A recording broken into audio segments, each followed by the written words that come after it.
Bien-aimés frères et sœurs, vous connaîtrez la vérité et la vérité vous affranchira. Ça, c'est pas moi qui le dis, c'est la Bible qui le dit. Mais moi, je vous dis mieux. Vous connaîtrez la vérité historique, notamment celle de vos ancêtres kémites, et vous aurez une vision globale de ce que c'est que la vraie souveraineté politique. J'ajoute, vous reviendrez à la spiritualité africaine ancestrale et vous comprendrez les enjeux de l'indépendance économique. Et pour terminer, vous accepterez votre identité culturelle kémite et vous obtiendrez deux choses. La première, c'est la paix. La seconde, c'est le développement, à une condition. L'unité de toute l'Afrique noire, l'unité de tous les Noirs du monde entier. Otep à tous, bienvenue sur la chaîne des panafricanistes par essence, par conviction et par excellence. Celle des citoyens kémites par nécessité et obligation de combat. Nous sommes une chaîne qui n'est guidée que par nos ancêtres et rien que par les ancêtres qui appartiennent à l'égrégore du monde noir. Par conséquent, nous nous croyons en aucun Dieu venu de l'étranger. Toutefois, cette vidéo n'est aucunement destinée à inciter à la haine ou à la violence, car nous menons un combat qui est d'abord et avant tout spirituel, intellectuel et démocratique. Ensuite, il est politique, géopolitique et géostratégique, contre l'impérialisme, le colonialisme, le néocolonialisme et l'endocolonat, qui sont tous qualifiés de crimes contre l'humanité. Nous menons ce combat sur la base du principe fondamental que nous avons hérité de nos ancêtres kémites, qui est celui de la Mahat, c'est-à-dire solidarité, vérité et justice. Vous êtes donc en droit de connaître la vérité et nous avons l'obligation de vous dire la vérité, rien que la vérité, afin que justice soit rendue au continent africain. Et ça, c'est notre modeste contribution dans cette noble lutte en faveur de la souveraineté, la dignité, la solidarité et l'unité africaine. C'est exactement ça que nous appelons le panafricanisme. Bien-aimés frères et sœurs, nous sommes à court d'argent et bientôt à court de temps. Couper l'équipement américain briserait l'effort de guerre de l'Ukraine. La fin de l'aide américaine permettra à Poutine de gagner la guerre. C'est pas moi qui parle. Je cite ici Madame Shalanda Young, directrice du budget de la Maison Blanche. Elle écrit au président de la Chambre des représentants et au président du Sénat et à leurs adjoints ou à leurs opposants.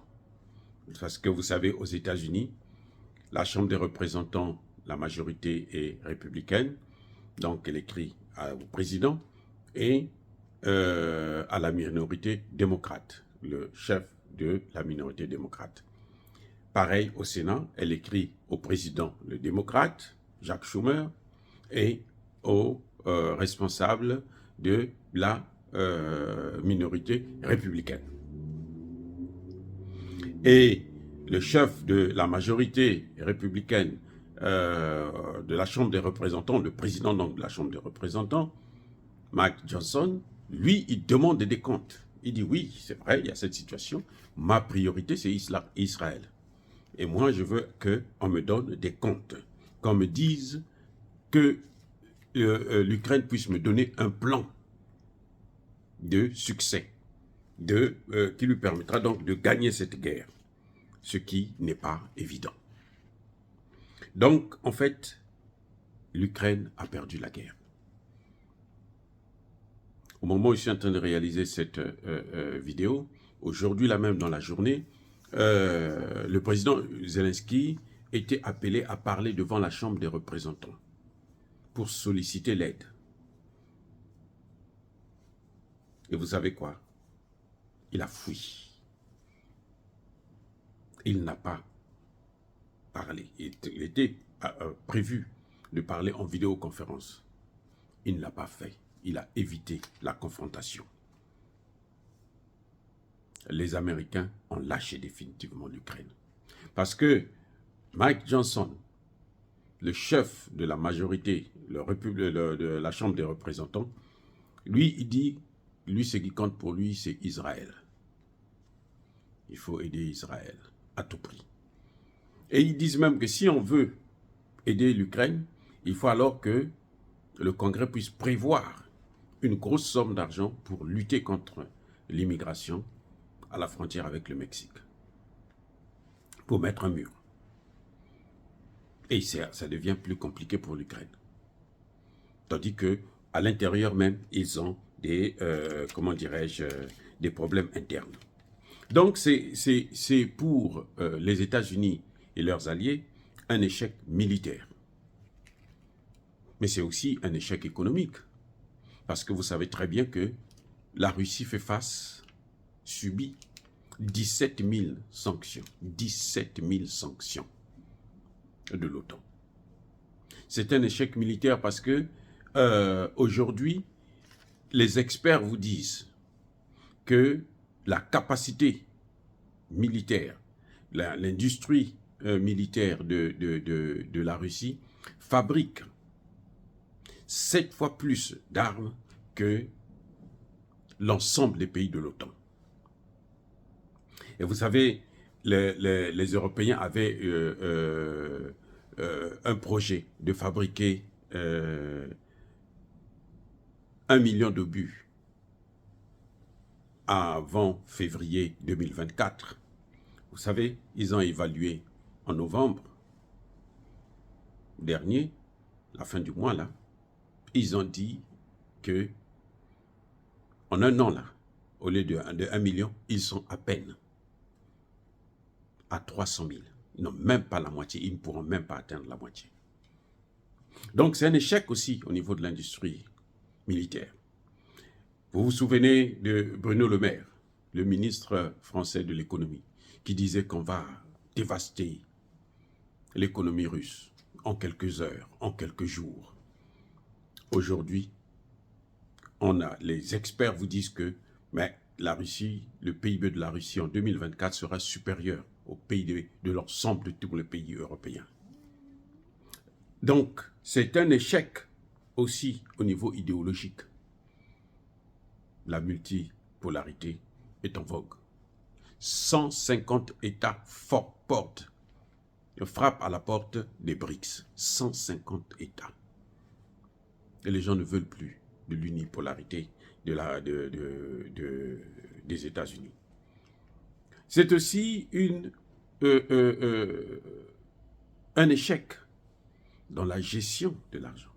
En fin de compte, ce n'est pas parce que vous mettez un fort budget que vous gagnez une guerre, que vous êtes une armée puissante, car les États-Unis ont 800 milliards de dollars chaque année pour l'armée américaine. Ce qui est rien devant celle de la Russie qui est à peine à 60 milliards de dollars. Donc voilà, bien-aimés frères et sœurs, il est incontestable que la guerre est perdue pour l'Ukraine et que la meilleure des choses, c'est aller sur la table de négociation. L'Amérique ne peut pas supporter ces deux guerres, celle de l'Israël, le soutien à l'Israël et le soutien à l'Ukraine.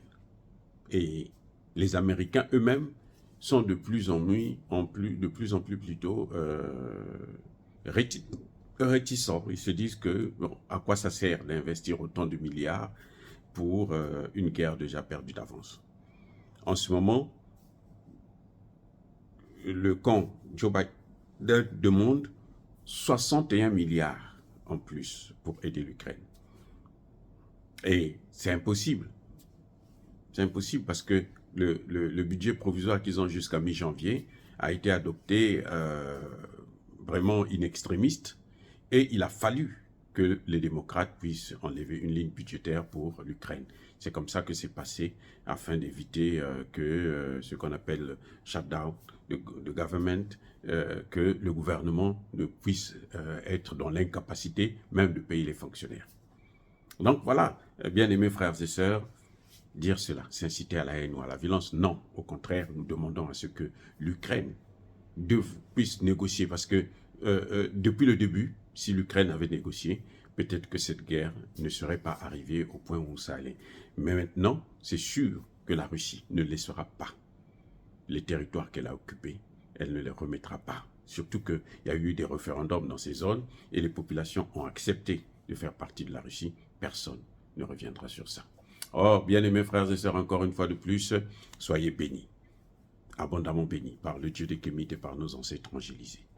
Mais que tous ceux qui persécutent le continent africain, le pillent et le déstabilisent, qu'ils soient noirs, blancs, chinois, arabes, juifs, indiens, qui qu'ils soient punis, maudits, foudroyés, neutralisés, écrasés, effacés par ce Dieu des Kémites et par nos ancêtres angélisés.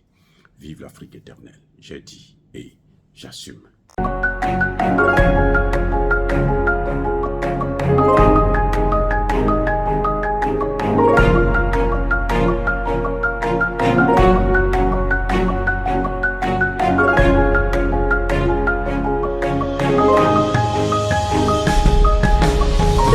Eux, ils marchent par la foi et non par la vue. Mais moi, je vous conseille vivement de marcher par la connaissance scientifique et historique, notamment celle de nos ancêtres kémites, par les 5 sens et par l'intelligence. Abou Abia.